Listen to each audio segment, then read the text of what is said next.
Voy a invitarles para que busquen ahí en sus Biblias la primera carta del apóstol Pablo a Timoteo, capítulo 3.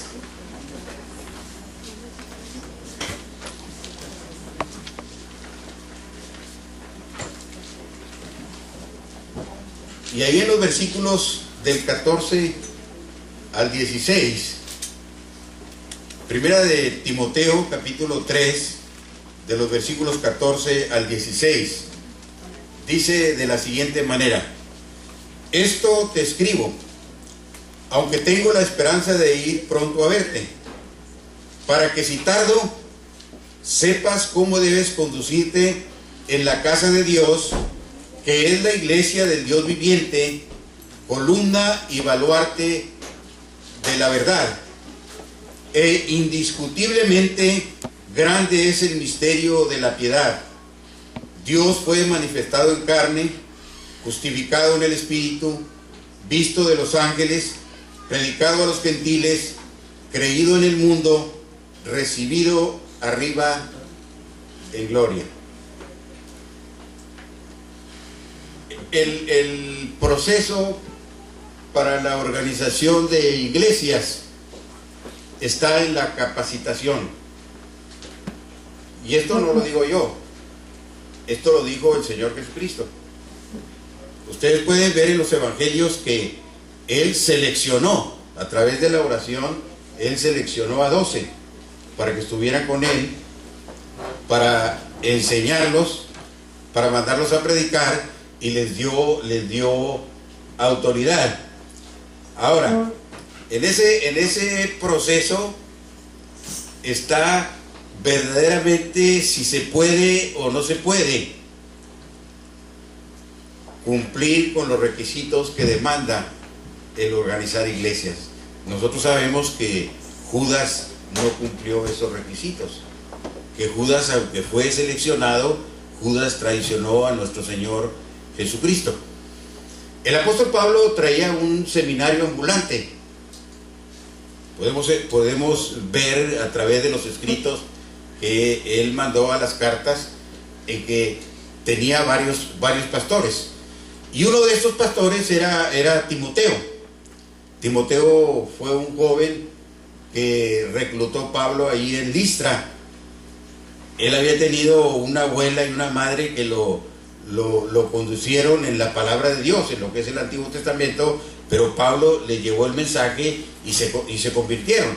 Entonces Pablo llevó a Timoteo en sus viajes misioneros, lo llevó y lo estuvo capacitando, y en la capacitación está la prueba, que tenemos que probar verdaderamente si los discípulos están aprendiendo, si se están capacitando, o si pueden llevar el ministerio. Y ustedes pueden ver que Pablo mandó a Timoteo a Tesalónica, lo mandó a Filipos y lo mandó a Corinto. Corinto era una iglesia muy problemática. Entonces podemos ver ahí la prueba que Timoteo tuvo. Pablo salió de la cárcel en el año 62, más o menos salió de la cárcel. Entonces Pablo hizo otro viaje misionero, que los historiadores no hablan de pero la Biblia sí nos habla de este viaje misionero. Entonces Pablo fue a Macedonia y pasó por Éfeso y llevaba a Tito. Y entonces dejó allí a Timoteo. Dejó a Timoteo ahí en Éfeso y lo dejó con un propósito de que enderezara la iglesia. La iglesia estaba saliéndose de los cauces de la palabra de Dios. Entonces Pablo dejó allí a Timoteo, y tenemos 2 cartas que le escribió, pero en esos versículos es la primera carta que Pablo le escribe. Ahora, Pablo le da un consejo a Timoteo, y hay 4 cosas que quiero que veamos. Yo quisiera verlas con más tiempo, pero como dijo mi hijo, te pasaste 10 minutos, porque él está acostumbrado nomás a 30 minutos la predicación. Y Hay cuatro cosas que Pablo le dice a Timoteo acerca de la iglesia de Dios. Entre paréntesis, nosotros le ponemos nombre a las iglesias, ustedes le pusieron sendas de vida. Qué bonito, los caminos, el camino de la vida. Otros le pusieron iglesia bautista, otros le pusieron iglesia presbiteriana, otros le pusieron iglesia fulano de tal. Pero la Biblia nos habla que la iglesia es de Dios. Cuando lleguemos al cielo no va a haber denominaciones. Juan Bunyan, que escribió El Peregrino, que fue bautista, él dice, esos nombres vienen del diablo. La iglesia es de Dios, la iglesia es de Cristo. Entonces, en primer lugar, la iglesia de Dios es una casa. Fíjense lo que dice el pasaje, el versículo 5. Para que citado, sepas cómo debes conducirte en la casa de Dios. Se usan muchas figuras para la iglesia. La iglesia es calao, eclesia.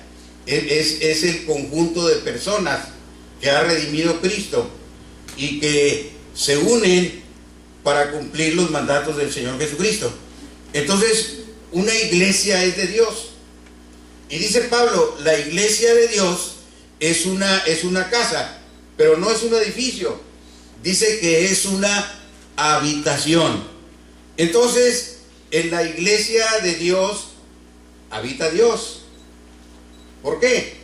Porque ahí está el santuario de Dios. Entonces, la iglesia de Dios es santa. La iglesia de Dios es apartada de todo mal. La iglesia de Dios es santidad porque Dios es santo y porque Dios no puede estar con el pecado. Por eso a los miembros de la casa, que es la iglesia de Dios, se nos llama santos. Porque hemos sido apartados para los propósitos de Dios, porque hemos sido apartados del mundo. La Biblia dice claramente, ellos están en el mundo, pero no son del mundo. Ustedes y yo estamos en el mundo, pero no somos del mundo. Nosotros somos de Dios. Nosotros somos parte del reino de los cielos. La casa de Dios es amor. ¿Por qué? Porque la fuente del amor es Dios. Dios es amor. La Biblia dice claramente, Dios muestra su amor para con nosotros, que siendo un pecador es que Cristo murió por nosotros. Cristo nos dio a su Hijo porque nos ama, porque nos ve con amor, porque no quiere que vayamos a la condenación. Los que habitan en la casa de Dios viven en unidad. Somos un cuerpo. Así lo enseña el apóstol Pablo en 1 Corintios 12. Que somos el cuerpo. Cristo es la cabeza. Y el cuerpo tiene muchos miembros. El cuerpo tiene muchas funciones. Y cada miembro hace la función. Una función diferente. Entonces, aunque somos una unidad, hay diversidad en la unidad. Pero lo más hermoso es que Cristo mueve todo el cuerpo. Entonces, por eso la iglesia de Dios vive en unidad. Otra de las cosas es que los que vivimos en la iglesia de Dios sabemos sobrellevarnos unos a otros. Bueno, ahorita que estaban haciendo las remembranzas, los que empezaron, los que se están añadiendo, los que están, los que van a venir. En la iglesia hay miembros bebés recién nacidos, hay miembros niños, hay miembros adolescentes, hay miembros jóvenes, hay miembros adultos y hay miembros maduros. Ahora, ¿qué es lo que pasa? Que tiene que haber tolerancia. En la iglesia tiene que haber tolerancia. Tenemos que sabernos sobrellevar unos a otros. Eso es lo que debe ser la iglesia, que debemos de vivir en unidad a pesar de la diversidad.